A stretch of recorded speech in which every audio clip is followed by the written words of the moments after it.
السلام عليكم يا باشا. وعليكم السلام يا سيدي.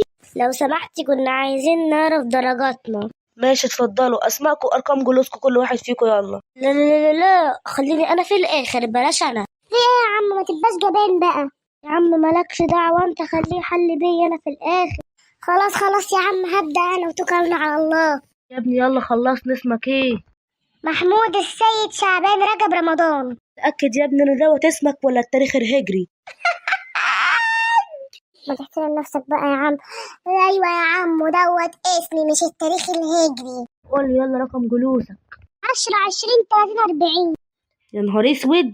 اكيد طبعا، مش عارف تعمل من كتر ما الدرجه كبيره. دول تتنيل يا شيخ، انت عارف انت جايب كام؟ انت جايب 35%. الحمد لله يا رب، الحمد لله يا رب.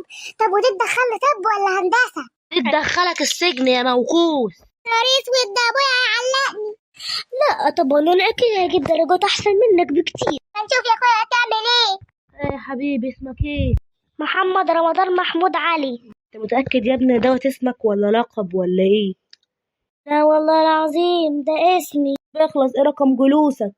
03 ساعات. رقم تليفون ده ولا رقم عربية؟ ما هو رقم جلوسي كده. اخلص بس وشوف الدرجة. يا نهار اسود، يا نهار اسود. ايه في ايه؟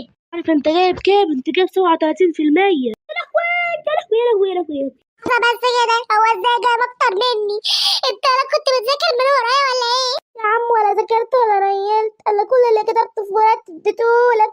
بس انت يا زكي كنت نموذج مختلف. يا نهار اسود، ده انا ابويا مش هيدخلني البيت. يخرب بيوتكم، انتوا عارفين ان النماذج مختلفة وبرضه تغششوا بعض.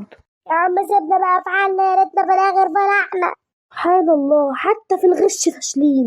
احنا هنعمل ايه دلوقتي؟ ده انا ابويا لو شافني هينفخني. ان انا يا اخويا اللي ابويا هيوزع لي شربات، اخر هيوزع قهوه على روحي. طب هنعمل ايه دلوقتي؟